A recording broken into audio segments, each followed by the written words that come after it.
चार धाम सीरीज़ का एंड हो चुका है, इसका मतलब ये नहीं कि उत्तराखंड के व्लॉग्स आना बंद हो जाएंगे। जी हाँ, I am still at Uttarakhand. तो इसी के साथ welcome back to my channel everyone. I am Saurabh Jeswani and you guys are watching ride with Saurabh. अभी बद्रीनाथ से कुछ 4 किलोमीटर दूर मैं आ चुका हूँ last Indian village on the Himalayan side. इसके बाद डायरेक्टली चाइना बॉर्डर स्टार्ट हो जाता है। So right now I am at Mana village. तो let's hop inside this village. और रश देख के तो ऐसा लग रहा है कि भाई मतलब जो भी बद्रीनाथ आ रहा है वो माना आता ही है। और बीच में रील्स में भी ये गांव काफ़ी फेमस हुआ था। तो अगर बद्रीनाथ आओ तो माना विलेज ज़रूर आना।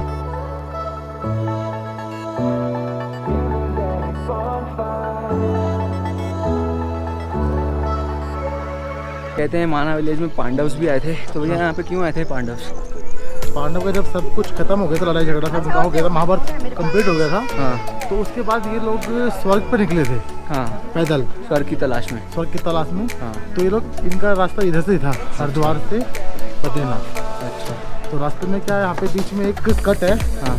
उस कट पे पुल नहीं है। हाँ। तो भीम ने क्या किया था, एक पहाड़ का शिला को तोड़ के उसको ब्रिज बनाया था। हाँ। तो ये उस ब्रिज से क्रॉस किया था उन लोगों ने। अच्छा।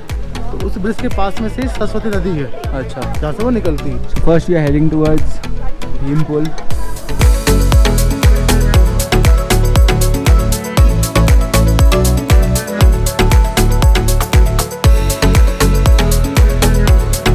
So ये है भीम पुल, वो पत्थर जो भीम ने रखा था और ये नदी को क्रॉस करने में उनको काम आया था। तो मतलब अलग लग रहा है यार ये चीज़ देख के। तो ऑलरेडी मैं महाभारत से बहुत ज़्यादा फैसिनेटेड रहता हूँ और फिर ऐसी कुछ चीज़ें देखने मिल रही है ना तो लग रहा है वाह। जैसे माना is the last village of India, वैसे ये है हिंदुस्तान की अंतिम दुकान। तो वहाँ भीम पुल के पास थी भारत की अंतिम दुकान और यहाँ पर व्यास गुफा के पास में है भारत की आखिरी चाय की दुकान। सो चलो व्यास गुफा में चलते हैं। तो व्यास गुफा ये है कि यहाँ पर वेद व्यास जी बैठते थे और नीचे ये है गणेश गुफा जहाँ पर गणपति जी बैठे थे। और वेद व्यास जी ने यहाँ से महाभारत की कथा बोली थी और गणेश गुफा में गणपति जी ने वहाँ पर महाभारत की कथा लिखी थी।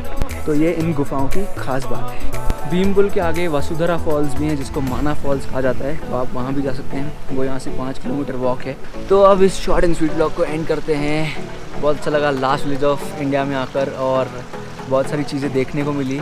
एक छोटे से गाँव में क्या क्या चीज़ें हैं और इस गांव का महाभारत से कितना ज़्यादा कनेक्शन है वो देखकर काफ़ी अच्छा लगा। तो अगर आपको ये ब्लॉग पसंद आया तो प्लीज़ लाइक करना, जितना हो सके उतना शेयर करना, अपने थॉट्स कमेंट सेक्शन में बताना और सब्सक्राइब करना तो बिल्कुल मत जाना। अपने दोस्तों के साथ, अपनी फैमिली के साथ शेयर कीजिए कि ऐसा भी कोई गाँव है हिमालयाज़ के आसपास जो महाभारत से बहुत ज़्यादा कनेक्शन रखता है। बेसिकली मैंने ऑब्जर्व किया कि उत्तराखंड का बहुत ज़्यादा कनेक्शन है महाभारत के साथ। तो मिलते हैं ऐसी किसी वजह से video. Take care, thank you and bye bye. Keep watching, keep supporting ride with Saurabh. Bye.